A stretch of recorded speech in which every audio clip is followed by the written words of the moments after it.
Le treuil est une machine où rien n'est caché. On aperçoit aisément que c'est un levier continu. L'homme qui tourne la manivelle tient le grand bras du levier. La corde qui porte le seau plein de terre tire sur le petit bras, qui est le rayon du cylindre et qui mesure environ le 10e du grand, d'où le seau se déplace 10 fois moins vite que la main. Mais en revanche, la main n'exerce sur la manivelle qu'un effort qui est la 10e partie du poids soulevé. Joignez à cela que l'homme qui tourne est disposé selon sa forme, équilibré et souple en ce mouvement, bien mieux que s'il tirait directement sur la corde. Cette machine est aussi ancienne que le monde des hommes, et si ce n'est que les esclaves des pharaons élevaient la terre dans des paniers, nous voilà hors du temps. Voilà l'éternel travail.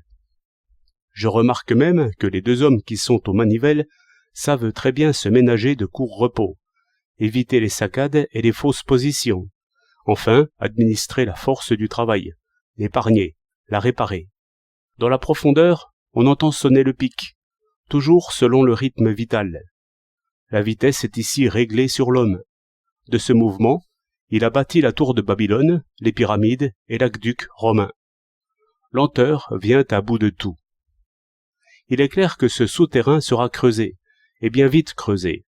Nous y passerons, courant peut-être après la fortune, après le plaisir, après la gloire, et ne ménageant point notre souffle. Au-dessus passe le train électrique, chargé d'impatients. Dans l'air, un avion exerce une action 1000 fois plus violente et toute d'ambition. Il n'en reste rien qu'un homme qui s'est déplacé plus vite que les autres. Ici donc, dans le champ du regard, comme sur un théâtre, le prodigue, le généreux et l'avare paraissent ensemble.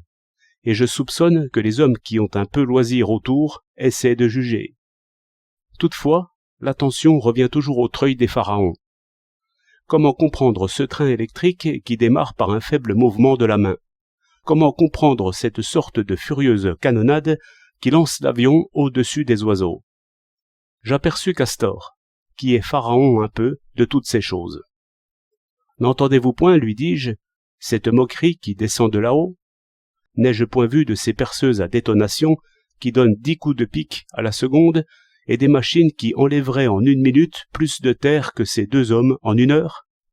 N'y a-t-il point des wagons sur rail qui remplaceraient promptement et élégamment l'antique tombereau? Pourquoi ne pas faire en 2 jours ce travail qui va durer 1 mois? Pourquoi cet avion rapide là-haut qui ne sert à rien?